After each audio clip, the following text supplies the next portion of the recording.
Hi, this is Father Matthew Kozlowski at the Center for the Ministry of Teaching at Virginia Theological Seminary.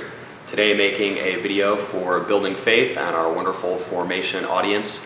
What I want to do is read a short story which is particularly powerful for Holy Week. It's called Ragman. It's by an author called Walter Wangerin. And this would work for a small group, teens through adults. It could even be incorporated into a sermon on Good Friday. In fact, that's the first time that I heard it by my mentor, Father Todd Cederberg. So, Ragman. I saw a strange sight. I stumbled upon a story most strange, like nothing my life, my street sense, my sly tongue had ever prepared me for. Hush, child, hush now, and I will tell it to you. Even before the dawn one Friday morning, I noticed a young man, handsome and strong, walking the alleys of our city. He was pulling an old cart filled with clothes, both bright and new, and he was calling out in a clear tenor voice, "Rags!" Ah, the air was foul, and the first light filthy to be crossed by such sweet music. "Rags, new rags for old, I take your tired rags, rags." Now this is a wonder, I thought to myself, for the man stood 6'4", and his arms were like tree limbs, hard and muscular, and his eyes flashed intelligence. Could he find no better job than this, to be a ragman in the inner city? I followed him. My curiosity drove me, and I wasn't disappointed.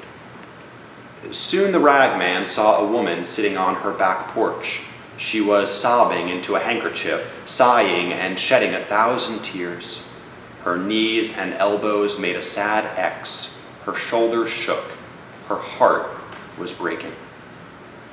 The ragman stopped his cart. Quietly, he walked to the woman, stepping around tin cans, dead toys, and Pampers. "Give me your rag," he said so gently, "and I'll give you another." He slipped the handkerchief from her eyes. She looked up, and he laid across her palm a linen cloth so clean and new that it shined. She blinked from the gift to the giver. Then, as he began to pull his cart away, the ragman did a strange thing. He put her stained handkerchief to his own face, and he began to weep, to sob as grievously as she had done, his shoulders shaking. Yet she was left without a tear. "This is a wonder," I breathed to myself, and I followed the sobbing ragman like a child who cannot turn away from mystery. "Rags, rags, new rags for old." In a little while, when the sky showed gray behind the rooftops and I could see the shredded curtains hanging out black windows, the ragman came upon a girl whose head was wrapped in a bandage, whose eyes were empty. Blood soaked her bandage. A single line of blood ran down her cheek. Now the tall ragman looked upon this child with pity, and he drew a lovely yellow bonnet from his cart. "Give me your rag," he said, tracing his own line on her cheek, "and I'll give you mine." The child could only gaze at him while he loosened the bandage, removed it, and tied it to his own head. The bonnet he set on hers, and I gasped at what I saw. For with the bandage went the wound. Against his brow it ran a darker, more substantial blood, his own. "Rags, rags, I take old rags," cried the sobbing, bleeding, strong, intelligent ragman. The sun hurt both the sky now and my eyes. The ragman seemed more and more to hurry. "Are you going to work?" he asked a man who leaned against a telephone pole. The man shook his head. The ragman pressed him. "Do you have a job?" "Are you crazy?" sneered the other. He pulled away from the pole, revealing the right sleeve of his jacket, flat, the cuff stuffed into the pocket. He had no arm. "So," said the ragman, "give me your jacket and I'll give you mine." Such quiet authority in his voice. The one-armed man took off his jacket, so did the ragman, and I trembled at what I saw.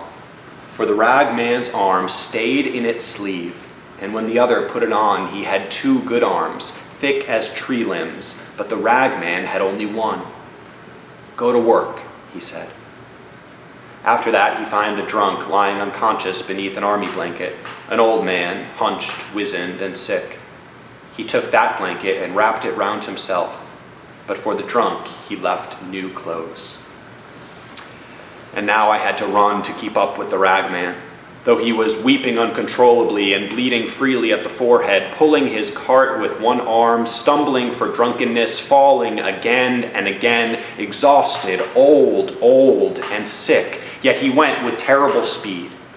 On spider's legs, he skittered through the alleys of the city, this mile and the next, until he came to its limits, and then he rushed beyond.